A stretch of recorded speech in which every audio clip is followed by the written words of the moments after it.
સપ્તમ સ્કંદમાં સુખદેવજી એવું બોલે કે સાતમો સ્કંદ તો ભાગવતનું મહાત્મય સ્વરૂપ કથા છે, અને આ કથા જો કોઈ સાંભળશે તો એના જીવનમાં ભક્તિનો વધારો થશે. ભક્તિનો વધારો કરનારી આ કથા ભક્તનું ચરિત્ર છે, અને ભક્તનું ચરિત્ર ભક્ત જ કરી શકે. જ્ઞાનીથી ભક્તિની વાતો થતી નથી, કરી શકાતી જ નથી. અને ભગતથી જ્ઞાનની વાતો ન કરાય. ભગત જો જ્ઞાનની ચર્ચા કરવા જાય તો ગોટે ચડી જાય, અને જ્ઞાની ભગતની ચર્ચા કરવા જાય તો જ્ઞાની ગોટે ચડી જાય. ભક્તોનું ચરિત્ર એટલે આ કથા કોણ કરે છે? નારદજી કરે છે.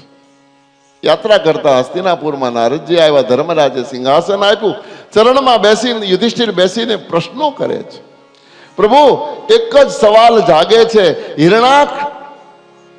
હિરણ્યકશ્યપુ રાક્ષસ હતો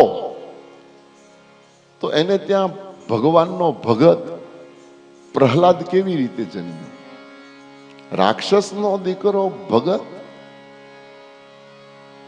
ને આપણને પણ સવાલ જાગે.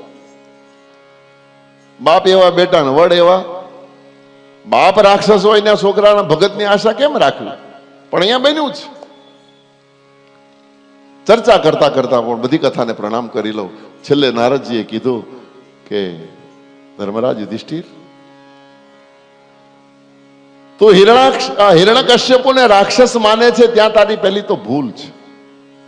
હિરણ્યકશ્યપુ રાક્ષસ નથી, ભગવાનનો ભગત છે. ભગત કેવી રીતે? બહુ જૂનો ઇતિહાસ અહીંયા આગળ નારદજી ધર્મરાજ યુધિષ્ઠિરને સંભળાવે છે. ભગવાન નારાયણના ક્ષીરસાગરમાં બે દ્વારપાળો હતા, જય અને વિજય એના નામ હતા. એક વખત સનત કુમારો નારાયણના દર્શન કરવા માટે ગયા હતા, અને જય વિજય એને અટકાવ્યા. એટલે સનત કુમારોએ જય અને વિજયને શ્રાપ આપ્યો કે ભગવાનના દર્શનમાં તમે બાધક બનો છો, આ દરવાજે ઉભા રહેવાને લાયક નથી, જાઓ 3 જન્મો રાક્ષસના લો. સનત કુમારોના શાપને કારણે એનો પહેલો જન્મ હિરણ્યકશ્યપુ, બીજો રાવણ કુંભકર્ણ, અને ત્રીજો એનો શિશુપાલ અને દંતવક્ર થયો. સાક્ષાત ભગવાનના પાર્ષદો દરવાજે ઉભા રહેવા વાળા દ્વારપાળો છે, પણ સનત કુમારોના શાપને કારણે એ રાક્ષસ બન્યા. ભગવાન તરત જ નારાયણ બારા આવ્યા અને સાંત્વના આપતા કીધું કે જે કંઈ તમને શ્રાપ મળ્યો છે મારે કારણે, મેં તમને આદેશ કર્યો તો કે અંદર કોઈને નહીં આવવા દેતા, મારી આજ્ઞા પાળવા ખાતર તમે શ્રાપિત થયા. તમે ગભરાશો નહીં. તમે જો મને વેરભાવથી ભજશો તો તમને મારવા માટે હું 4 અવતાર લઈશ.